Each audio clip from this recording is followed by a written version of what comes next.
안녕하십니까, 알림이 황희두입니다. 최근 청와대 앞에 논란이 됐던 윤석열 김건희 등신대가 알고 보니 무단도용 사진이었다는 게 드러났습니다. 다들 황당하다는 반응을 보였던 이 등신대인데요. 윤석열 대통령의 팬클럽 열지대가 이걸 설치했는데 알고 보니 일반 업체 사진을 무단으로 가져와서 사용한 것으로 탄론한 겁니다. 해당 업체에선 윤 대통령 웨딩 등신대 판매처 아니다, 제작한 적 없다, 불법 도용됐다 라고 밑줄까지 쳐서 입장을 냈고요. 김상진 신자유연대 대표, 다들 아시는 그 사람 맞습니다. 참 별짓 다 하고 있죠. 해당 소식을 접한 시민들은 지금 이 난국에 부부 결혼 등신대가 가당키나 하냐, 아무리 황진우리가 좋아도 눈치가 있어야 되는 거 아니냐, 국민들의 고통이 안 들리냐, 이런 비판의 목소리가 쏟아지고 있고요. 윤석열 지지율 무시 괜찮나, 직무태도부터 김건희 문제까지 불안하다, 이런 분석 기사까지 나오고 있습니다. 이런 심각한 상황에 등신대가 웬 말입니까? 말로는 당당한 척 다 하고 있지만 지지율이 떨어지면서 국민의힘 내부와 대통령실이 멘붕에 빠졌다는 게 그대로 드러나는데요. 민생을 잘 챙기지 못하고 있다는 불만은 계속 커져가고 있고, 실제 지지율이 30%대까지 떨어졌다는 건 발등에 불 떨어진 거나 마찬가지인 셈입니다. 특히 호의적이던 고령층, 국민의힘 지지층,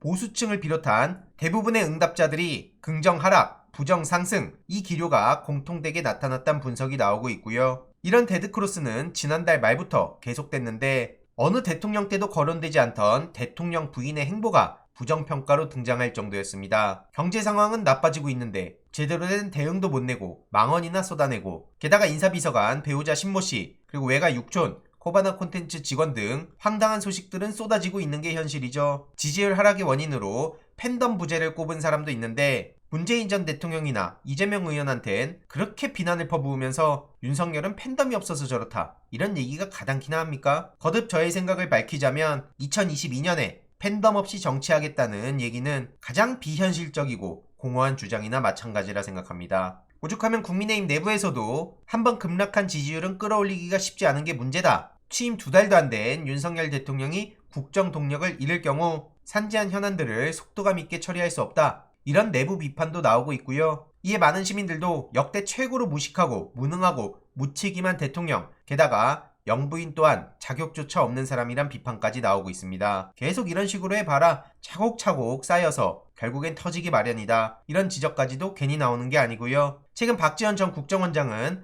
본인이 감옥 갈 일 또 하겠냐, 그리고 30%대 윤석열 지지율, 일본이었으면 총리가 사퇴할 상황이다, 이런 와중에 이준석 대표와 권성동 원내대표는 대표 자리를 놓고 서로 싸우고 있고 정말 황당한 일들이 계속해서 벌어지고 있는 거고요. 앞서 말씀드렸듯이 이준석 대표는 본인이 여전히 대표라 그러고, 권성동 원내대표는 이미 내가 대표 대행이다, 이 둘뿐만 아니라 보이지 않는 수많은 내부 권력 투쟁이 벌어지고 있는 겁니다. 최근 심평씨가 이런 인터뷰를 했는데요. 윤석열이 이준석 어떻게 이렇게 물었었다는 걸 공개한 겁니다. 이준석 대표의 징계 수위는 정당하다고 지적하며 대선 과정에서 드러나지 않았던 뒷이야기를 공개한 건데요. 김종인 이준석 문제로 고민하던 윤석열 대통령이 심평씨에게 연락을 했다고 합니다. 이에 심평씨는 이준석은 인간이 안 된다, 이렇게 강하게 잘랐다는 입장도 전했는데 3가지 이유를 꼽았다고 하죠. 이준석 성접대 사실 맞다고 판단했고, 경험상 어린 나이에 뇌물 먹고 추접한 행동하는 자는 평생 그 짓을 되풀이하며 괘씸하는 경우는 거의 없다. 둘째, 전화를 녹음하고 적절할 때 상대를 위압하기 위해 사용하는 건